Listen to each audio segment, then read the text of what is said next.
پر ایک دستور ہے کہ فوج کے باقاعدہ رجسٹر مرتب ہوتے ہیں، سب کچھ ہوتا ہے، تو کیا ہم یہ کریں؟ اس پہ عمر رضی اللہ عنہ نے کہا، رسول اللہ صلی اللہ علیہ وسلم نے فرمایا تھا کلمۃ الحکمہ ضالۃ المومن، اچھا طریقہ، اچھی بات مومن کی اپنے گھر کی چیز ہے، اس کی گمشدہ پونجی ہے، جہاں دنیا میں ملے سب سے زیادہ ڈیزرو کرتا ہے اس سے لینے کو، تم لے لو۔ کاش ہمارے دور میں یہ بھی سمجھ آ جاتی کہ یہ جتنی مغرب کی ترقیات ہیں جو شریعت سے متصادم نہیں ہیں، جو شریعت سے ٹکراتی نہیں ہے، یہ ہمارے ہی گھر کی چیزیں، ہمیں نہیں استعمال کرنا چاہیے، مگر لوگ اس سے غافل۔ تو کتابیں جب آنا شروع ہوئیں اور مختلف علوم اور فنون آنا شروع ہوئے تو لوگوں نے عقل کی بنیاد پر اس دین کو پرکھنا شروع کیا، اور عیسائیوں نے جب یہ دیکھا کہ مسلمانوں میں یہ دین یعنی پھیلتا چلا جا رہا ہے تو وہ کیا کرتے تھے، ایک شخص کو کھڑا کر دیتے تھے اور روم کے عیسائی جو تھے بھیج دیتے تھے، وہ آ کے بغداد میں، مدینہ منورہ میں، مکہ مکرمہ میں کسی بڑے محدث کے حلقے میں چلا جاتا تھا اور وہ کہتا تھا کہ حضرت یہ فرما دیجئے کہ آپ کا کیا خیال ہے، اللہ تعالیٰ کا یہ جو کلام ہے جسے آپ قرآن کہتے ہیں، یہ کلام مٹنے والی چیز ہے یا ہمیشہ رہنے والی چیز ہے؟ اگر وہ یہ جواب دیتے کہ ہمیشہ رہنے والی چیز ہے تو وہ کہتے کہ قرآن میں ہی آیا ہے کہ کلمۃ اللہ، عیسیٰ علیہ السلام اللہ کا کلام ہے، اللہ کا کلمہ ہے، تو ہمیشہ رہنے والی چیز ہے، اور ہمیشہ رہنے والی چیز تو پھر خدا ہی ہے اور تو کوئی نہیں۔ اور اگر وہ یہ کہتے کہ یہ مٹنے والی چیز ہے تو وہ کہتے تھے اس کا مطلب یہ ہے کہ خدا کی کتاب ایک دن مٹ جائے گی، ختم ہو جائے گی۔ اوہو، بہت افسوس کی بات ہے، یہ کیسا عقیدہ ہے؟ محدثین بیچارے سیدھے سادے، انہوں نے فلسفے کے یہ پیچ اور بل پڑھے نہیں تھے، اس سے عالم اسلام میں ہنگامہ مچ گیا، اور ابتدا اس کی ہوئی ہے امام مالک رحمۃ اللہ علیہ کے دور سے۔ امام مالک رحمۃ اللہ علیہ نے ایک جملہ کہا تھا، 1500 برس گزر گئے، مالک رحمۃ اللہ علیہ کی بات امت کا عقیدہ بن گئی گویا کہ۔ ان کے پاس ایک آدمی آیا اور اس نے کہا کہ آپ کا اللہ کے متعلق کیا خیال ہے؟ اللہ تعالیٰ عرش پہ ہے، کہاں ہے اللہ؟ تو امام مالک رحمۃ اللہ نے فرمایا کہ قرآن میں آیا ہے، اللہ نے فرمایا کہ الرحمن علی العرش استویٰ، اور اللہ تعالیٰ عرش پر غالب ہوا۔ اس نے کہا اس کا کیا مطلب ہے؟ تو انہوں نے کہا دیکھو الالفاظ معلوم، الفاظ تو معلوم ہے، سمجھ میں آتے ہیں، والکیفیت مجہولہ، اور اس کی کیفیت کہ اصل حقیقت کیا ہے اس کو کوئی شخص نہیں جان سکتا۔ والایمان بہ واجب، اور اس میں ایمان رکھنا ضروری ہے، والسؤال عنہ بدعہ، اور اس میں سوالات یہ بدعت ہیں، دین میں نیا رنگ اختیار کرنا ہے، اور پھر ان کا اخرج عنی، اسے مجھ سے اٹھا دو، دور کرو، مجھے اس شخص سے فتنوں کی بو آتی، فتنہ معلوم ہوتا ہے اس شخص کی باتوں میں، اور امام مالک رحمۃ اللہ علیہ نے اس کو ناپسند کیا۔ یہی فتنہ آگے چلا ہے، اس طرح کے عقلی سوالات جب عام ہونا شروع ہوئے تو ہوتے ہوتے انہوں نے ہر چیز کو عقل پر پرکھنا شروع کر دی۔ یہ بات اگر وقت ہوا کبھی تو انشاءاللہ ہم آپ سے عرض کریں گے کہ عقل کا کیا مقام ہے شریعت میں، مگر عقل پہ پرکھنا ہر چیز کو یہ ایسے ہی ہے جیسے آپ یوں سمجھ لیجئے کہ کسی انسان کے 4 حواس ہیں اور وہ 5ویں کا کیا انکار کر دے؟ فالج ہو گیا کسی شخص کو تو وہ سردی گرمی کا انکار کر دے کہ سرد اور گرم چیزیں ہی نہیں ہوا کرتی، یہ کیسے ممکن؟ بھئی آپ کے پاس وہ حس نہیں ہے جس حس کے ذریعے دیکھیں۔ ایک آدمی کلر بلائنڈ ہے تو کیا وہ کلر کا انکار کر دے دنیا مان جائے گی؟ بالکل اسی طرح ان 5 حس جو ہیں، 5 سینسز، ان کے بعد جو عقل اس پہ فتویٰ مرتب کرتی ہے، اس سے بھی آگے چل کے اللہ تعالیٰ نے انبیاء علیہ السلام کو ایک اور حس دے دی ہے، 6ٹھی حس دے دی، 7ویں دے دی، 8ویں دے دی، وہ ان کے لیے تو مسلم ہے نا۔ وہ جو کچھ کہہ رہے ہیں اس حس کی بنیاد پہ، ہمارے پاس وہ حس نہیں ہے، اب ہم انکار کر دیں کہ وہ چیز غلط ہے۔ ارے بھائی کیسے انکار ہو سکتا ہے؟ انہوں نے دیکھا، وہ اس جگہ کو دیکھ کر آئے ہیں، انہوں نے محسوس کیا ہے عالم غیب کے ان حقائق کو جن حقائق تک ہماری اور آپ کی رسائی نہیں ہوئی، تو یہ کیسے ممکن ہے کہ اس کا انکار کر دیا جائے؟ رسول اللہ صلی اللہ علیہ وسلم نے اسی لیے لوگوں کو جو کچھ آ کے بتایا تھا وہ سارے کا سارا ان صحابہ رضی اللہ عنہ کے ہاں تصدیق شدہ تھا، انہوں نے تصدیق کی، انہوں نے کہا بالکل ٹھیک ہے۔ حضرت ابوبکر رضی اللہ عنہ کا جواب کمال ایمان کی دلیل، ایمان رہنمائی کرتا ہے انسان، ان سے ابو جہل نے کہا کہ تم نے سنا ہے تمہارے دوست نے اب رات جو نئی بات کی کل؟ انہوں نے کہا کیا؟ کہنے لگا میں ابھی آ رہا ہوں اور وہ تمہارا دوست یعنی رسول اللہ صلی اللہ علیہ وسلم کہہ رہے تھے کہ وہ راتوں رات یہاں سے بیت المقدس چلے گئے، مسجد اقصیٰ، پھر آسمانوں کی سیر اور پھر واپس آ گیا، تم بتاؤ کوئی شخص یہ کر سکتا ہے؟ تو اس سے وہ رضی اللہ عنہ نے کہا میں اس سے بھی بڑی بات مان چکا ہوں کہ جبریل جو ان سے کہیں مرتبے میں کم ہے وہ دن میں 2 بار اوپر نیچے آ جا سکتے ہیں، تو یہ کیوں نہیں اوپر جا سکتے؟ کمال ایمان، ایمان کا کمال کہ انہوں نے دلیل بھی ایسی عقلی دی کہ مطلب جو ہم اس چیز کو مان چکے ہیں پھر اس چیز کے ماننے میں کیا تعجب کی بات؟ یہ عقلی انداز جب آیا تو ایک مسئلہ یہ بھی اٹھا کہ کبیرہ گناہ کا مرتکب اس کی کیا حیثیت ہے؟ وہ کافر ہے مسلمان ہے؟ اگر آپ کہیں کہ وہ کافر ہے تو اس کا مطلب یہ ہوا کہ جو شخص شراب پی لے وہ بھی کافر، جو قتل کر دے وہ بھی کافر، اور اگر آپ یہ کہیں کہ وہ کافر نہیں ہے تو قرآن پاک میں آیا ہے کہ جو جان بوجھ کر قتل کرے گا اللہ نے فرمایا ہم اسے ہمیشہ ہمیشہ جہنم میں رکھیں گے۔ تو وہ کہتے تھے ہمیشہ ہمیشہ جہنم تو کافر کی ہوتی ہے، اس کی آپ واضح کیجئے یہ کیا مسئلہ ہے؟ یہ تو تضاد پیدا ہو رہا ہے، یہ ایک نیا مسئلہ پیدا ہو گیا۔ اور سیاسی طور پہ اس مسئلے کا رنگ یہ ہو گیا کہ امام مالک رحمت اللہ علیہ نے اس وقت کی حکومت کے خلاف فتویٰ دے دیا، اور حکومت یہ کرتی تھی اپنی بیعت کو پورا کرنے کے لیے تاکہ کئی عالم اسلام میں ان کے خلاف بغاوت نہ ہو، وہ جس سے بھی بیعت لیتے تھے جو سب کے امیر المومنین کہلائے جاتے تھے یا ان کے نائبین جتنے تھے پوری مملکت میں، وہ کہتے تھے کہ بیعت کرو اس بات پر کہ تم امیر المومنین کے خلاف بغاوت نہیں کرو گے، اگر کرو گے تو پھر تمہاری بیوی تم پر طلاق اور تمہارے غلام آزاد۔ اب یہ مسئلہ بن گیا، اب جو بغاوت کرے اس کی بیوی ہاتھ سے جاتی ہے، نہ کرے تو ان حالات پہ چپ کیسے رہے؟ امام مالک رحمت اللہ علیہ سے کسی نے مسجد نبوی میں جا کے مسئلہ پوچھا، امام مالک رحمت اللہ علیہ نے فرمایا جبر کی طلاق کوئی طلاق نہیں اور جبر کی بیعت کوئی بیعت نہیں۔ اوہو، یہ فتویٰ ایسا چلا حکومت جس سے کہتے ہیں لرز گئی، اور انہوں نے مدینہ منورہ خط لکھا حکمرانوں نے کہ یہ جو بھی گورنر تھا اس کو کہ اس کو پکڑو، اور اس نے امام مالک رحمت اللہ علیہ کو پکڑا۔ بڑے ظرف کے آدمی تھے امام مالک رحمت اللہ علیہ، اور اس نے انہیں بلا کر پوچھا تو انہوں نے کہا میں نے یہ فتویٰ دیا ہے کہ جبر کی بیعت کوئی بیعت نہیں اور جبر کی طلاق کوئی طلاق نہیں۔ اس نے کہا آپ کو پتہ ہے کہ پورے شہر میں یہ فتویٰ گونج رہا ہے اور لوگ ہمارے خلاف بغاوت کر دیں گے، اور یہ سیاسی طور پہ بات کی، آپ نے کیوں اسے رد کیا؟ امام مالک رحمۃ اللہ علیہ نے فرمایا میں ان چیزوں کا پابند نہیں ہوں، میں صحیح بات بتانے کا پابند ہوں۔ تو اس نے امام مالک رحمۃ اللہ علیہ کے ہاتھ اور کونیاں اور یہ شانے نکلوا دی جیسے اتر جاتے ہیں نا، اور بالکل برہنہ کر کے رات بھر کھڑے رکھا، اور صبح ہوئی جب تو اس نے پوچھا کہ اب تمہارا کیا مسئلہ کیا؟ انہوں نے کہا وہی، اس نے کہا اسے درے لگاؤ تاکہ بوڑھے آدمی کا دماغ درست ہو جائے۔ امام مالک رحمۃ اللہ علیہ کو پھر کوڑے لگائے گئے، پھر اس نے کہا ابھی سردی ہے ٹھنڈا پانی ڈالو، پھر ٹھنڈا پانی ڈالا گیا تو کپ کپی۔ اس نے کہا یہ اب انہوں نے کہا فتویٰ اب بھی وہی ہے، تو ایک وزیر کھڑا تھا، اس نے کہا حضور اسے جلدی بھیج دیجئے، کہیں یہ مر گیا یہاں پہ تو لوگ اسے ہیرو بنا لیں گے، تو جب گھر پہنچ کے انتقال ہوگا تو ہم یہ کہہ سکیں گے کہ بیماری تھی انتقال ہو گیا،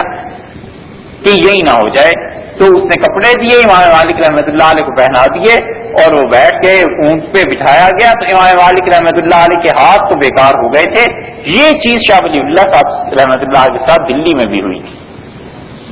تو امام مالک رحمۃ اللہ علیہ جہاں جہاں لوگوں کا ہجوم ٹھٹ کے ٹھٹ لگ گئے مدینہ منورہ میں، جہاں جاتے تھے وہ کہتے تھے لوگوں میں مالک ہوں انس کا بیٹا، جو جانتا ہے وہ جان لے، جو نہیں جانتا اس سے بھی کہتا ہوں میں مالک ہوں انس کا بیٹا، اور میں اب بھی یہی فتویٰ دیتا ہوں کہ جبر کی طلاق کوئی طلاق نہیں، جبر کی بیعت کوئی بیعت نہیں۔ وہ یہ کہتے ہی رہے، اور پھر اس کے بعد امام مالک رحمۃ اللہ کے ہاتھ ایسے ہو گئے تھے کہ اپنی چادر بھی صحیح نہیں کر سکتے تھے۔ اس زمانے میں جو نمازیں پڑھتے رہے وہ ہاتھ چھوڑ کے نمازیں پڑھا کرتے تھے، اس لیے ان کے مسلک میں بھی آ گیا ہے کہ ہاتھ چھوڑ کے نماز پڑھی جائے، حالانکہ وہ اس کے قائل نہیں۔ یہ فقہی اعتبار سے تو ایک الگ بحث ہے، مگر یہ عالم اسلام کی صورتحال جب بنی ہر چیز کو عقل پہ پرکھنے کی، تو یہی مسئلہ بصرہ میں حسن بصری رحمۃ اللہ علیہ کے ساتھ پیش آیا، اور کسی شخص نے پوچھا حسن بصری سے کہ آپ کبیرہ گناہ کے مرتکب کو کیا کہتے ہیں؟ تو حسن بصری رحمۃ اللہ علیہ نے فرمایا وہ مومن ہے اور فاسق ہے۔ ایمان والا ہے، ایمان تو نام ہے تصدیق کرنے کا،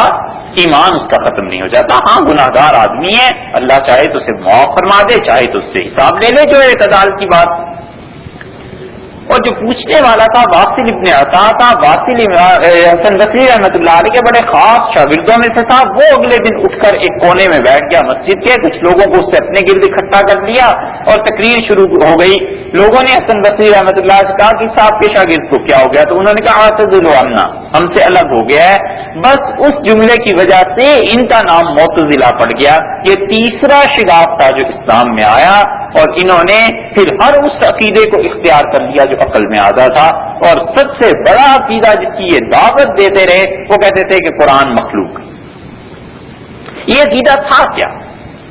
اس سے زد کس چیز پہ جا کے پڑتی تھی؟ اب مختصراً یوں سمجھ لیجئے کہ کلام اللہ کی صفات میں سے ایک صفت ہے، تخلیق اللہ کی صفات میں سے ایک صفت ہے، سمع سننا اللہ کی صفات میں سے ایک صفت ہے. اللہ تعالیٰ نے اپنے لیے خود کہا ہے کہ وہ سمیع ہے، سنتا ہے، بصیر ہے، دیکھتا ہے. یہ خدا کی صفات ہے نا. کلام بھی اللہ کی صفات میں سے ایک صفت ہے، اور شریعت نے یہ عقیدہ رکھنا ضروری قرار دیا ہے کہ اللہ تعالیٰ کی چند ایک صفات ایسی ہے، اللہ تعالیٰ کی صفات جو ہیں وہ اس کی ذات مقدسہ سے نہ الگ ہیں اور نہ اس کی ذات میں شامل. یہ عقیدہ مسلمان کا ہونا چاہیے. اب ہوا کیا؟ انہوں نے کہا کلام اللہ کی جو صفت ہے یہ مخلوق ہے، مٹ جانے والی چیز ہے. اب مسئلہ اس سے اٹھا کہ قرآن بھی مٹ جانے والی چیز ہے، تو اس کا مطلب یہ کہ خدا کی جتنی بھی صفات ہیں علیہ باللہ یہ سب ختم ہونے ہو جانے والی چیزیں. اس مسئلے پر جا کے زد پڑتی تھی. محدثین اٹھ کھڑے ہوئے، انہوں نے کہا بالکل نہیں، کلام جو اللہ کی صفت ہے وہ مخلوق نہیں ہے، مٹنے والی چیز نہیں ہے. ہاں یہ جو ہم پڑھتے ہیں یہ مخلوق ہے، کاغذ ہے، روشنائی ہے، اس کا تو کچھ کی کہتے نہیں. اور پھر دو ہاتھی تھے، ان میں ٹکراؤ ہونا تھا. ایک مامون الرشید جو اس عقیدے کے تھے، اور مامون نے حکم دے دیا کہ ہماری مملکت میں، مامون الرشید کوئی چھوٹے سے آدمی تھے، انہوں نے حدیث امام مالک سے پڑھی تھی مدینہ منورہ، اور مامون الرشید نے فقہ امام محمد رحمۃ اللہ علیہ سے پڑھی تھی. بڑا علم تھا اس شخص کے پاس. اور اس نے کہا کہ پورے عالم اسلام میں اگر کوئی شخص بھی یہ کہے گا کہ قرآن مخلوق نہیں ہے اسے میرے پاس بھیجیے. اور اس نے نام لکھے کچھ لوگوں کے، اور ان میں نام جو آیا وہ امام احمد رحمۃ اللہ علیہ کا بھی تھا. اس نے کہا احمد ابن حنبل اگر اس عقیدے کے قائل ہیں تو انہیں بھی بھیج دیا جائے. اور امام احمد ابن حنبل رحمۃ اللہ تک جب یہ پہنچی بات کہ حکومت ایسے جبر اور تشدد کے ارادے میں ہے، تو امام احمد رحمۃ اللہ نے کہا کوئی حرج نہیں. امام شافعی رحمۃ اللہ علیہ حیات تھے،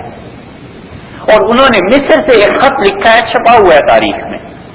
ہر جگہ مل جائے گا. انہوں نے کہا آج رات میں نے وہ خط بھیجا، تو جس آدمی نے خط دیا تھا اس نے امام احمد سے کہا کہ حضرت اس خط کے بعد بھی ایک بات کہنی ہے جو آپ کو پوری کرنی ہوگی. تو امام احمد نے کہا تو میرے استاد ہیں امام شافعی رحمۃ اللہ علیہ، میں کیسے ان کی بات سے انکار کروں. تو جب خط دیا تو امام احمد نے پڑھا اور ان پہ رقت طاری ہو گئی. اس خط میں لکھا تھا، امام شافعی رحمۃ اللہ علیہ نے فرمایا کہ میں نے آج رات نبی کریم صلی اللہ علیہ وسلم کو خواب میں دیکھا، اور انہوں نے مجھ سے فرمایا کہ تو اپنے شاگرد احمد سے کہنا کہ ایک فتنہ پیش آ رہا ہے، ایک آزمائش ہے، اور اس میں ڈٹ جائے، ہمارے ساتھ ملاقات ہوگی. بس یہ بات ہے. اور امام شافعی نے مجھ سے کہا تھا کہ اگر یہ خط وہ سمجھیں کہ صحیح ہے اور اطمینان ہو جائے تو انہیں کہنا کہ اپنی بنیان جو وہ نیچے پہنتے ہیں جسم کے ساتھ لگتی ہے اسے پانی میں ڈبو کے وہ پانی ہمارے لیے بھیج دیں، ہم اس کو برکت کی چیز سمجھتے ہیں.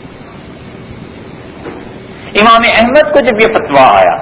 کہ آپ اس پہ دستخط کریں، بڑے بڑے لوگ، امام بخاری رحمۃ اللہ علیہ کے شیخ علی ابن مدینی کے متعلق خود امام بخاری کہتے تھے کہ میں ان کے پاس پہنچ کے بالکل خالی برتن ہو جاتا تھا، میں سمجھتا تھا علم بس یہ ہے، میں ان کے سامنے کچھ وقت نہیں تھی ہماری، اتنا علم. علی ابن مدینی دجلہ پہ ٹہل رہے تھے، رو رہے تھے. کسی نے کہا حضرت یہ کیوں رو رہے ہیں؟ کہنے لگے دستخط کر دیے اس فتوے پہ کہ ہم مانتے ہیں قرآن مخلوق ہے، اور رو اس لیے رہے ہیں کہ یہ جھوٹ ہے، ہم نہیں مانتے.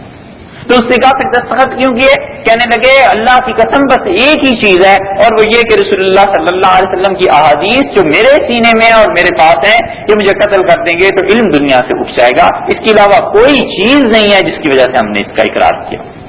اور اور امام احمد انہوں نے انکار کر دیا، اور جب گرفتار کیا جا رہا تھا انہیں تو انہوں نے کہا اللہ میں ایک چیز مانگتا ہوں، اور وہ یہ کہ یہ مامون جس کے حکم سے گرفتار کیا جا رہا ہے یہ بھی امام شافعی سے پڑھے ہیں، ہم بھی پڑھے ہیں، اللہ ان کا سامنا نہ ہو۔ شرم حیا، پڑھا لکھا آدمی ہے، کیا دلائل اور بحث۔ اور امام احمد رحمۃ اللہ علیہ کو جب لے جایا گیا تو مسئلہ یہی تھا کہ قرآن مخلوق ہے یا نہیں ہے۔ تو راستے میں امام احمد رحمۃ اللہ علیہ بغداد سے کچھ ہی فاصلے پر تھے، اطلاع آ گئی کہ اچانک مامون کا انتقال ہو گیا، ایک دم سے بیٹھے بیٹھے وہ چل بسے۔ تو امام احمد رحمۃ اللہ علیہ کی دعا پوری ہو گئی۔ پھر اس کے بعد جو لوگ آئے ہیں پھر انہوں نے امام احمد سے پورا انتقام لیا، اور اتنے درے مارے انہوں نے صرف اس بات پر کہ وہ کہتا ہے کہ ان کی کمر سے جسم، ان کی صحت اچھی تھی تو ان کی کمر کا گوشت نیچے کی طرف لٹک گیا، اور امام احمد نے اپنے گھر پہنچ کے ایک جراح کو بلایا، اس سے کہا یہ گوشت کاٹ دے، یہ جب نیچے کی طرف جھک گیا ہے تو کھنچ پڑتی ہے، اس سے تکلیف ہوتی ہے۔ اور اتنے ظرف کے لوگ تھے کہ جس شخص نے امام مالک رحمۃ اللہ علیہ یہ ستم کیا تھا وہ رسول اللہ صلی اللہ علیہ وسلم کے خاندان کا تھا۔ تو بعد میں وہ حاضر ہوا اور کہنے لگا میں معذرت خواہ ہوں، تو کہنے لگے کسی معذرت کی ضرورت نہیں، تم نے جب مجھے درے مارنے شروع کیے تھے، کپڑے اتروائے تھے، تو میں نے اسی وقت اللہ سے کہہ دیا تھا کہ اللہ تیرے نبی صلی اللہ علیہ وسلم کی اولاد ہے، میں نے معاف کیا، جو بھی کرتا رہے نادان لڑکا ہے۔ اور امام احمد انہوں نے بھی یہی کیا، لوگوں نے آ کے ان سے پوچھا، انہوں نے کہا مجھے کسی سے کچھ بحث نہیں ہے، ہم نے سب کو معاف کیا، صرف بات اتنی ہے کہ ہم خدا کی کتاب کے متعلق، اللہ کے کلام کے متعلق یہ بات نہیں کہیں گے کبھی بھی کہ یہ مخلوق۔ چوتھی چیز یہ ہم نے آپ کو بتائی جو فتنے تھے، عقیدے کی بنیاد تھی، مگر نہ یہ بنیاد نہیں تھی کہ کوئی نماز کیسے پڑھتا ہے، کوئی نماز کیسے پڑھتا ہے۔ ان سارے حالات میں ایک اور فرقہ پیدا ہو گیا، اس کی تفصیل کے وقت نہیں اتنا، انہوں نے بس یہ کہنا شروع کر دیا کہ تمہاری تقدیر تمہیں جدھر بھی لے جاتی ہے تم چلتے جاؤ، نہ ثواب ہے نہ عذاب ہے، تم تو تقدیر کے پابند ہو، بس اس کائنات میں کوئی چیز خدا کی مشیت کے بغیر ہوتی ہی نہیں۔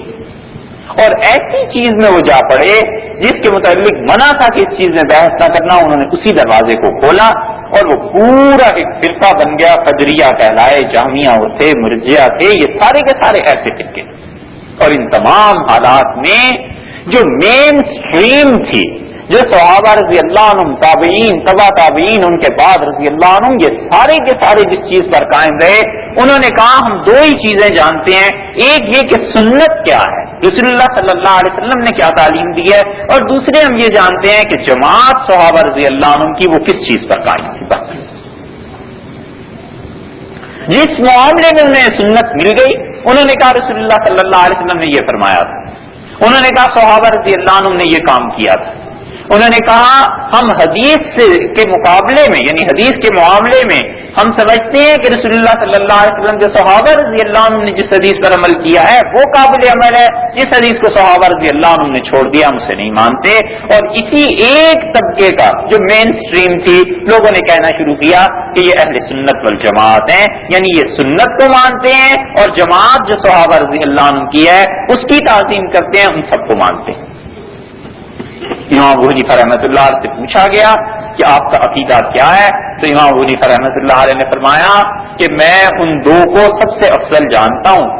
ابوبکر اور عمر رضی اللہ عنہما کو، اور انہوں نے کہا جو بعد والے دو ہیں میں ان کا عزت اور احترام کرتا ہوں، انہیں مسلمان ہی سمجھتا ہوں۔ یہ عقیدے کی ایک بات تھی امام ابو حنیفہ رحمۃ اللہ علیہ نے کہی، اس لیے کہ ان کو جو مسئلہ پیش آ گیا تھا کوفہ میں وہ بھی عقائد کی بحث تھی، ایک سے ایک فرقہ اور طبقہ ان کے پاس آتا تھا۔ مثلا آپ اس واقعے سے اندازہ کیجئے کہ ایک آدمی آیا اور اس نے امام ابو حنیفہ رحمۃ اللہ علیہ سے کہا کہ مجھے آپ سے مسئلہ پوچھنا ہے، تو امام صاحب رحمۃ اللہ علیہ نے فرمایا کیا ہے؟ اس سے کہا اللہ کے متعلق لوگ کہتے ہیں ہمیں تو کہیں نہیں ملا۔ تو امام صاحب نے فرمایا میں مصروف ہوں اور کچھ چیز سوچ رہا ہوں اور تم اس میں دخل نہ دو، پھر کسی وقت آنا بات کریں گے۔ اس سے کہا اتنا اہم مسئلہ ہے، میرے ایمان اور کفر کا مسئلہ ہے، آپ کو اس سے زیادہ اہم کیا چیز پیش آ گئی، آپ تو فتویٰ دیتے ہیں۔ تو انہوں نے کہا میں سوچ رہا ہوں، ایک شخص نے مجھ سے سوال پوچھا ہے، میں اس سے کیا جواب دوں۔ اس سے کہا کیا سوال پوچھا ہے؟ کہنے لگے اس سے سوال پوچھا ہے کہ چونگی ٹیکس کتنا لگے گا۔ اس سے کہا کہاں کا ٹیکس؟ کہنے لگے ایک کشتی ہے وہ یہاں دجلہ سے چلی تھی اور خود بخود ہی وہ چلتی گئی. پھر نظام ایسا ہے یہاں پر کہ خود بخود چیزیں اس میں لوڈ ہو جاتی ہیں, پھر خود ہی چل کے وہ مصر پہنچ جاتی ہے, پھر لوگوں کے خود ہی سامان تقسیم ہو جاتا ہے. کوئی والی وارث نہیں اس کشتی کا, کوئی مالک نہیں ہے. تو اس مسئلے میں سوچ رہا ہوں کہ اس کا ٹیکس وغیرہ کیا ہوگا آخر یہ چیزیں. اس سے کہا حضرت خیریت تو ہے, یہ کیسی بہکی بہکی باتیں. کہنے لگے کیوں کشتی نہیں چل سکتی؟ اس سے کہا کشتی خود بخود لوڈ ہو جائے, سب چیزیں چلنے لگیں, یہ کیسے ممکن ہے؟ تو کہنے لگے اچھا اتنی بڑی دنیا بغیر خدا کے چل رہی ہے اور ایک کشتی پہ آپ کو تعجب ہو رہا ہے وہ نہیں چل سکتی, یہ کیوں؟ تو اس کی عقل میں کچھ بات آئی اور شرمندہ ہوا. امام صاحب رحمۃ اللہ نے پھر اس سے بات شروع کی. کوفہ مرکز بن گیا تھا, گڑھ بن گیا تھا سارے اس قسم کے گمراہوں کا. اور امام حنیفہ رحمۃ اللہ علیہ ان جیسے کچھ لوگ تھے جو عقیدے کا دفاع کرتے تھے. یوں اہل سنت والجماعت بنے کہ انہوں نے ان ساری گمراہیوں کا رد کیا اور انہوں نے کہا اصل عقیدہ وہ ہے جو حضرت صلی اللہ علیہ وسلم چھوڑ کے گئے تھے. جب یہ بات آئی کہ اللہ تعالیٰ کہاں ہے تو انہوں نے قرآن سے استدلال کیا. انہوں نے کہا اللہ نے قرآن میں کہا ہے کہ وَهُوَ مَعَكُمْ أَيْنَمَا كُنتُمْ, اور اللہ تمہارے ساتھ ہے تم جہاں کہیں بھی ہو. تو ہم تو یہ سمجھتے ہیں کہ اللہ تعالیٰ کی ذات ہر جگہ موجود ہے. انہوں نے کہا اللہ تعالیٰ نے فرمایا ہے قرآن پاک میں کہ وہ ہر چیز اس کے علم میں ہے, تو علمی معیت بھی خدا کی ہے اور ذات کی معیت بھی ہے. ہم تو یہ سمجھتے ہیں. انہوں نے کہا تم یہ کہتے ہو کہ علی رضی اللہ عنہ خلافت کے حقدار تھے اور ان سے خلافت چھین لی گئی, یہ بات نہیں ہے. سارے صحابہ کرام رضی اللہ عنہ موجود تھے, علی رضی اللہ عنہ خود موجود تھے اور سب نے ابو بکر رضی اللہ عنہ کی بیعت کر لی تھی. امت کا پہلا اجماع ایک جس چیز پہ ہوا ہے وہ ابو بکر رضی اللہ عنہ کی خلافت تھی. یہ کیسے ممکن تھا کہ صحابہ رضی اللہ عنہ مخالفت ہی نہ کریں؟ انہوں نے کہا تم یہ کہتے ہو کہ صدق کا باب اور اس طرح وراثت کی تقسیم میں ابو بکر رضی اللہ عنہ نے گڑبڑ کی تھی کہ بات نہیں ہوئی تھی. ہم تو سمجھتے ہیں ساری جماعت موجود تھی صحابہ رضی اللہ عنہ کی, کسی ایک نے بھی اٹھ کے مخالفت نہیں کی. تو ہم تو اس جماعت کے ساتھ ہیں جو حضرت صلی اللہ علیہ وسلم چھوڑ کر گئے تھے. اور اللہ تعالیٰ نے جن کے بارے میں فرمایا تھا کہ محمد الرسول اللہ, محمد صلی اللہ علیہ وسلم اللہ کے رسول ہیں. والذین معہ, اور جو ان کے ساتھ ہیں, اشداء علی الکفار, کافروں کے مقابلے میں بڑے سخت ہیں. رحماء بینہم, آپس میں بڑے نرم مزاج کے ہیں, بڑے اچھے ہیں. ایک جگہ اللہ تعالیٰ نے ان کے مناقب یہ بیان کیے اور پھر وہ دلائل دیتے چلے گئے. انہوں نے کہا تم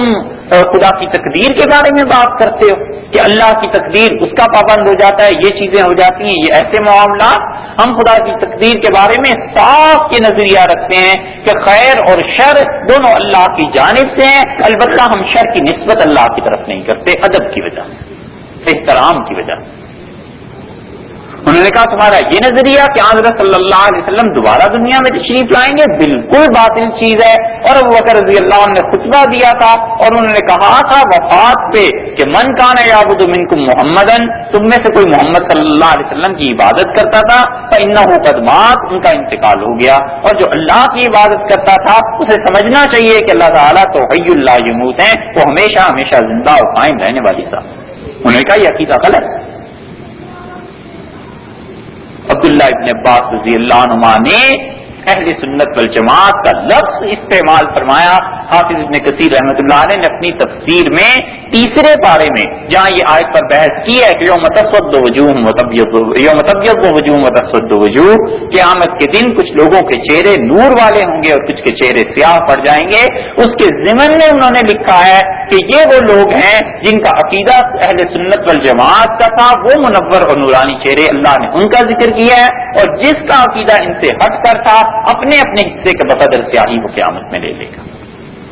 یہ وہاں سے چلا. یہ اہل سنت والجماعت کوئی بات کی صدیوں میں کسی نے نام نہیں رکھا تھا. یہ پہلی صدی میں ہی خود رسول اللہ صلی اللہ علیہ وسلم کے صحابہ رضی اللہ عنہ ہی سے شروع ہو گیا تھا کہ وہ کہتے تھے ہمارا عقیدہ وہ ہے جو حضرت صلی اللہ علیہ وسلم کی سنت سے ثابت ہے, اور اس کے بعد صحابہ رضی اللہ عنہ کی جماعت اس پر قائم رہی ہے. بس یہ ہے وہ چیز جس کا نام ایمانیات کی ابتدا. آپ کہیے کہ مختلف فرقے تھے, ان کا تھوڑا سا تعارف ضروری تھا, اور انشاءاللہ اس کے بعد ہم آپ سے اگلی نشست میں عرض کریں گے کہ مومن انسان کا صحیح عقیدہ کیا ہونا چاہیے اللہ تعالیٰ پر، پھر اس کے بعد ذات و صفات، پھر رسالت اور نبوت، اور پھر اس کے بعد فرشتے، کتابیں، اور اللہ تعالیٰ کی تقدیر اور قیامت کے احوال اور بندے کا دوبارہ جی کے اٹھنا. انشاءاللہ آئندہ جتنی بھی نشستیں آپ سے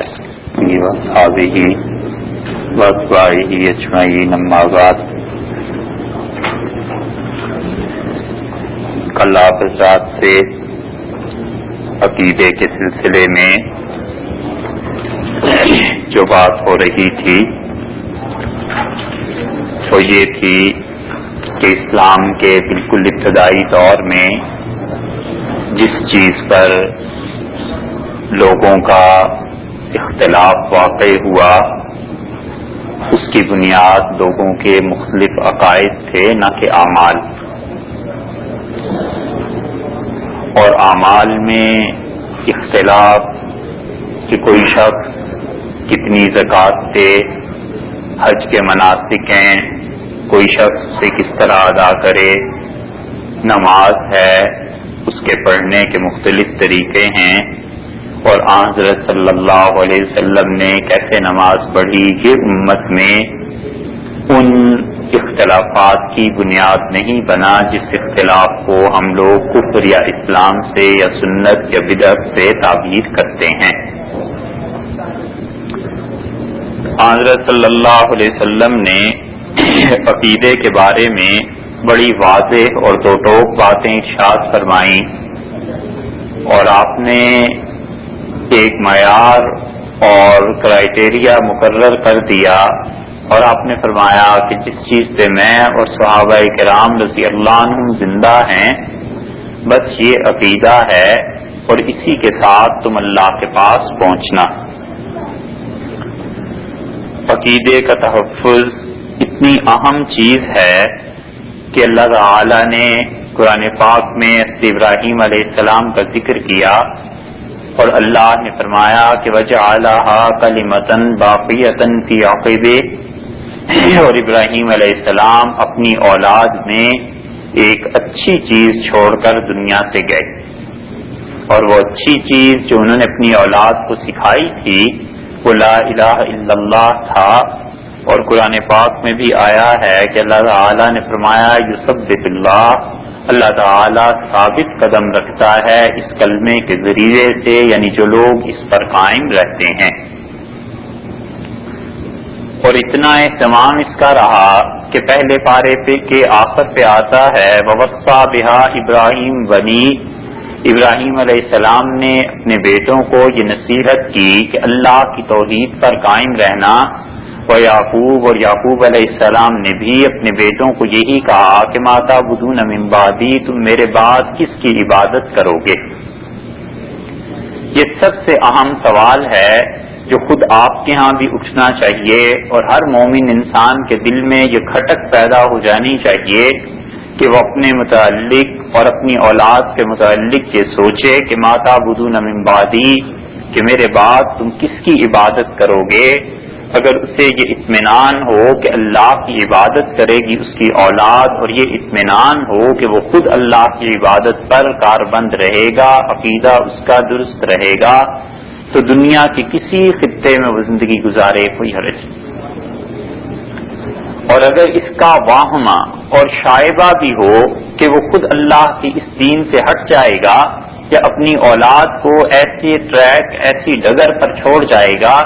کہ وہ آہستہ آہستہ ارتداد کی طرف چل پڑیں، تو پھر اس انسان کو سوچنا چاہیے کہ میں اپنی زندگی کے بارے میں کیا فیصلہ کر رہا ہوں، اور اللہ نے کن لوگوں کی حمد اور مدح بیان کی کہ وہ اپنے بعد کیا چھوڑ کے دنیا میں گئے، یعنی اچھی چیز اور اچھا کلمہ. یہ جو اچھا کلمہ وہ چھوڑ کے گئے دراصل در حقیقت وہ عقیدے کی اصلاح تھی. اور حضرت صلی اللہ علیہ وسلم نے اسی لیے عقائد کے متعلق بڑے کھلے لفظوں میں یہ بات بتلا دی کہ اگر کسی انسان کو دنیا میں رہنا ہے مسلمان تو کچھ خاص عقیدے ہیں،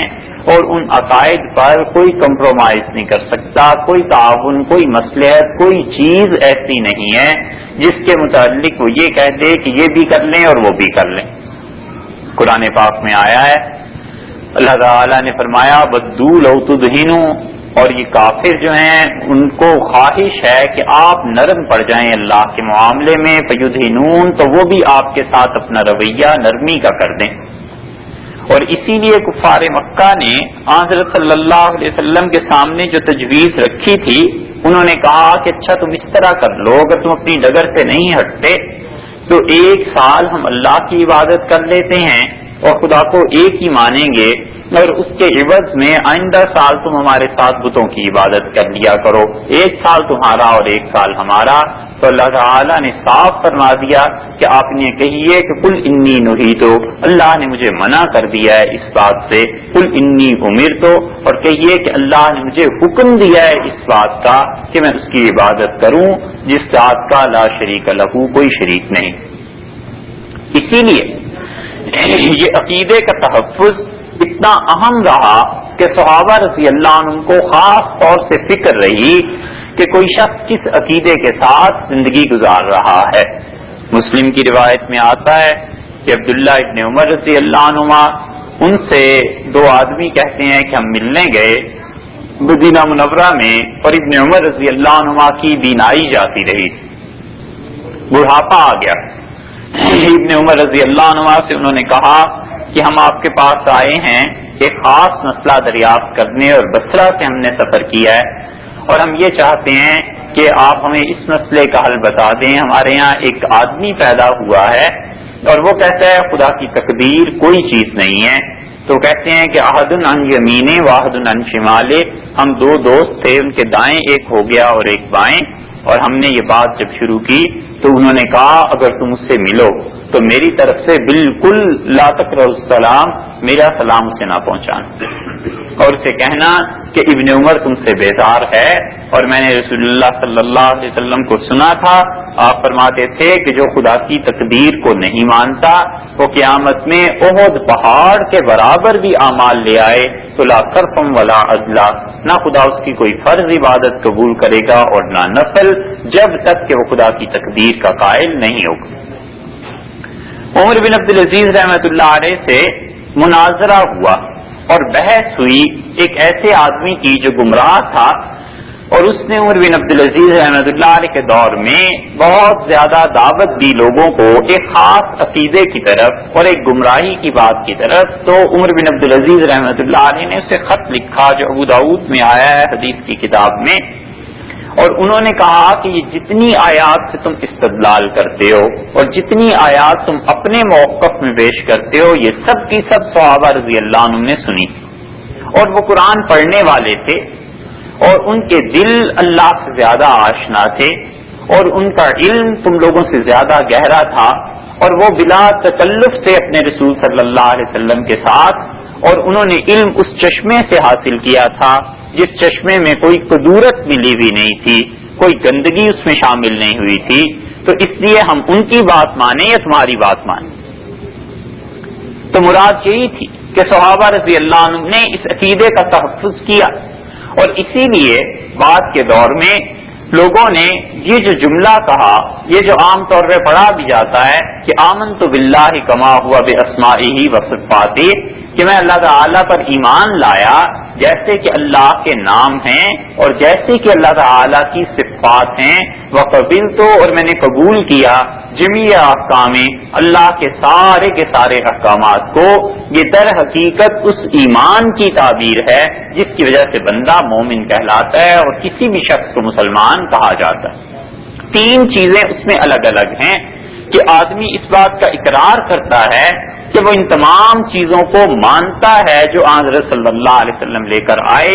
کیوں؟ اس لیے کہ ایمان جاننے کا نام نہیں ہے، ایمان نام ہے مان جانے کا۔ علم اور چیز ہے، حتیٰ کہ معرفت کسی کا پہچان جانا اور چیز ہے۔ جب تک کہ انسان کا اقرار خود اپنی رضامندی سے شامل نہ ہو، اس کے اسلام کا کوئی اعتبار نہیں۔ کسی شخص کو علم ہے، وہ جانتا ہے کہ حضرت صلی اللہ علیہ وسلم اللہ کے رسول ہیں، تو کیا اتنا کافی ہو جائے؟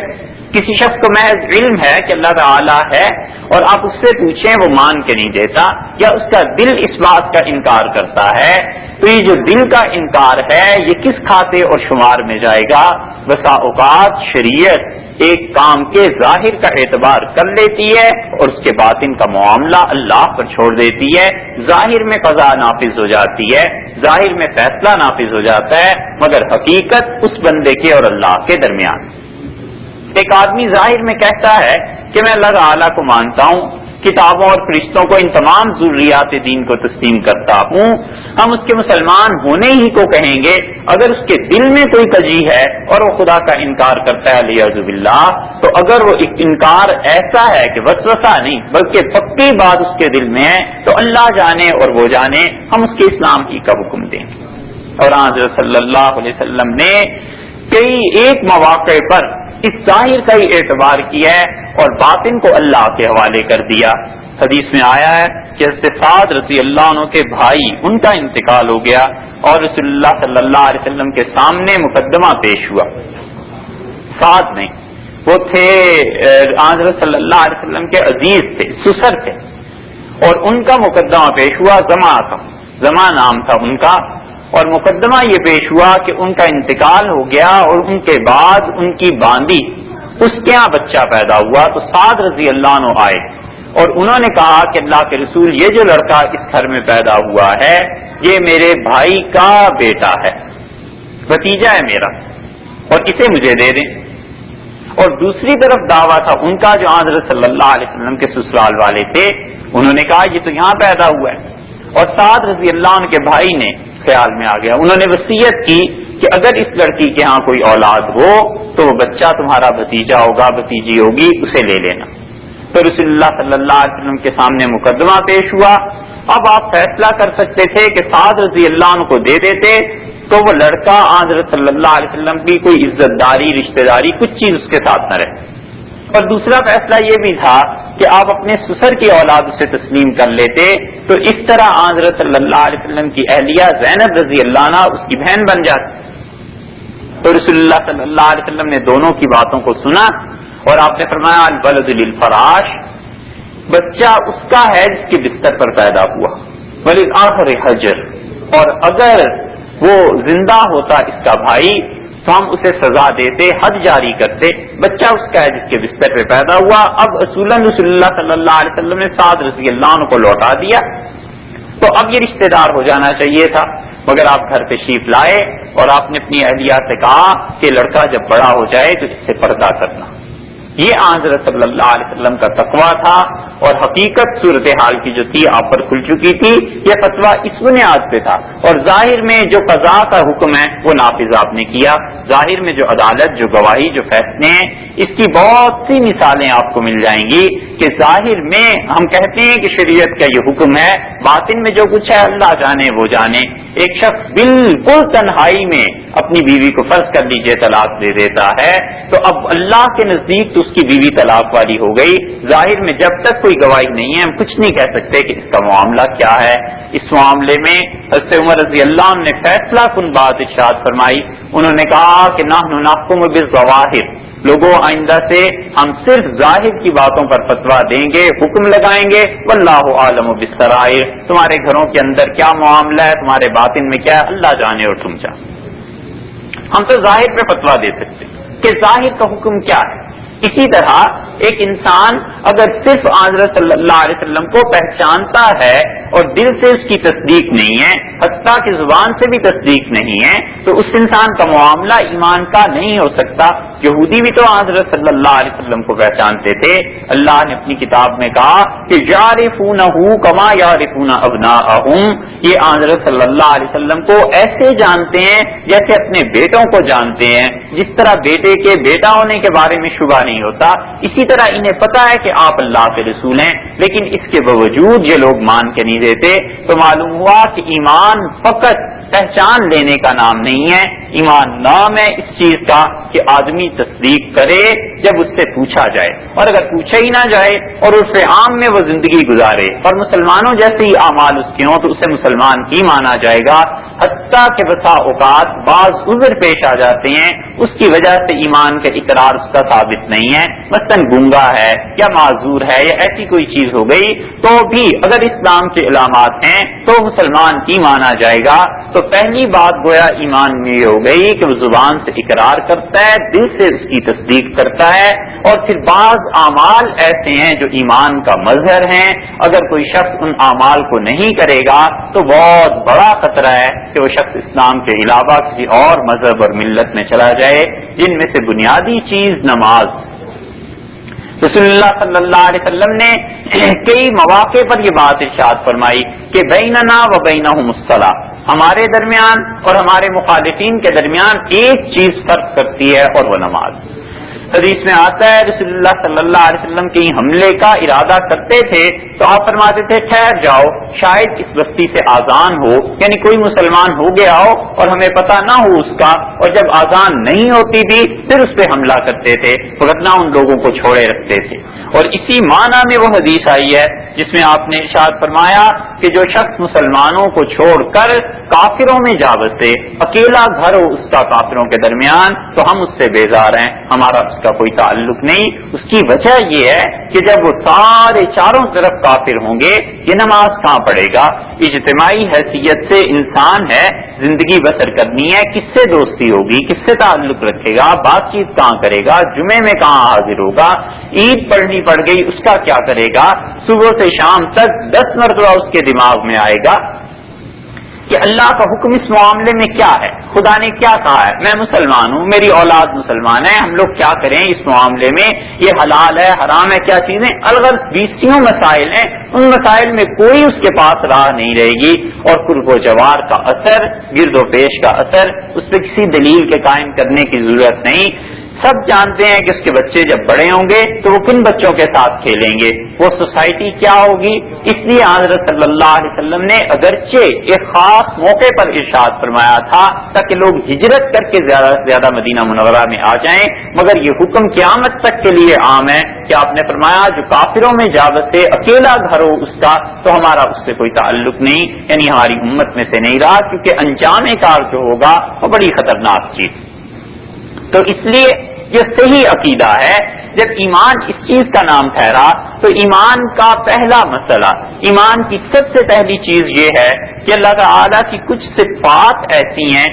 جن کا ماننا ہر مسلمان انسان کے لیے ضروری ہے، گویا کہ وہ عقیدے کی بنیاد ہیں، اور اگر کوئی انسان ان چیزوں کو نہیں مانے گا تو والعیاذ باللہ اسلام میں کمی رہ جائے گی، ایمان میں کمی رہ جائے گی، اور اس کی بنیاد اللہ کی وحدت ہے، اللہ کی توحید ہے۔ یہ پہلی چیز ہے جس کا مانا جانا ضروری ہے کہ اللہ تعالیٰ اپنی ذات میں اور اپنی تمام صفات میں وحدہ لا شریک ہے، اللہ کی ذات مقدسہ کی کوئی بھی صفت جو اس کے ذات کے ساتھ خاص ہے وہ غیر میں نہیں پائی جاتی۔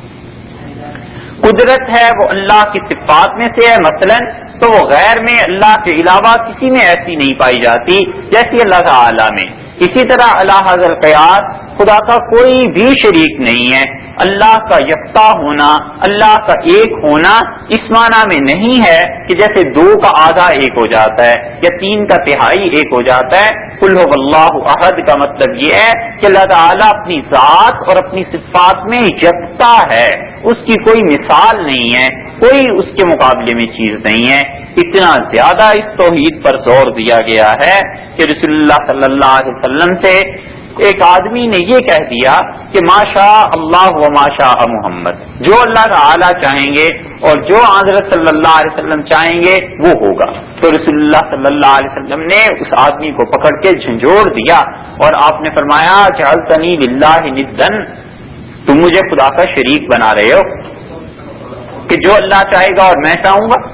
قولوا ما شاء اللہ فقط، صرف اتنا کہو کہ جو اللہ چاہے گا وہ ہوگا۔ اس لیے اللہ تعالی کی ذات مقدسہ اس کے ساتھ کسی درجے میں بھی کوئی انسان اس کی کسی چیز کو، کسی صفت کو جو ذات کے لیے خاص تھی غیر میں ثابت کرے گا تو یہ شرک کے شعبوں میں سے ایک شعبہ کھول دے گا۔ اسی وجہ سے صحابہ رضی اللہ عنہم نے خدا کی توحید کی مکمل حفاظت کی، اور اتنے وہ اس معاملے میں حساس تھے کہ کسی کو شبہ واما بھی گزرا کہ کوئی چیز اللہ کی توحید میں مزاحم ثابت ہو سکتی ہے، کوئی چیز خدا کی توحید میں گڑبڑ پیدا کر سکتی ہے، انہوں نے کہا اس چیز کو ختم کرو۔ حضرت عمر رضی اللہ عنہ کو خط لکھا گیا کہ یہاں پر ایک جہاد کے دوران ہم ایک جگہ سے گزرے اور زمین کھودی تھی ہم نے اپنے خیمے لگانے کے لیے، تو وہ صحابی رضی اللہ عنہ لکھتے ہیں کہ امیر المومنین ایک لاش برآمد ہوئی ہے زمین سے، اور یہاں لوگوں کا خیال یہ ہے کہ یہ حضرت دانیال علیہ السلام کی لاش ہے جو اللہ کے پیغمبر تھے۔ حضرت عمر رضی اللہ عنہ نے خط کے جواب میں لکھا کہ تم رات کی تاریکی میں جنگل کے کسی حصے میں چلے جاؤ اور 30 قبریں فوج کے ساتھ لے جا کے کچھ خاص لوگوں کو کھود دو، اور ان 30 قبروں میں سے کسی ایک قبر میں اسے دفن کر دو، اور باقی ساری قبروں کے نشانات رہنے دو۔ میں چاہتا ہوں کہ کسی کو پتہ نہ چلے کہ وہ قبر کہاں ہے اور وہ میت کہاں ہے، اور ڈر لگتا ہے اس سے کہ مسلمان کہیں اللہ کی توحید سے ہٹ نہ جائیں۔ یہ حضرت عمر رضی اللہ عنہ نے اتنی سختی سے جو حکم دیا، وجہ بنیادی طور پر یہی تھی کہ کوئی چیز خدا کی توحید میں، وحدانیت میں خلل نہ ڈالے اور انسان کا ایمان کہیں اس سے ہٹ نہ جائے۔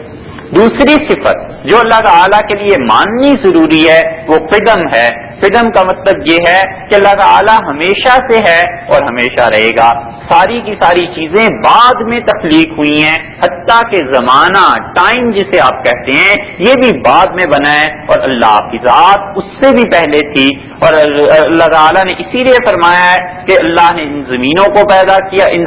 آسمانوں کو پیدا کیا،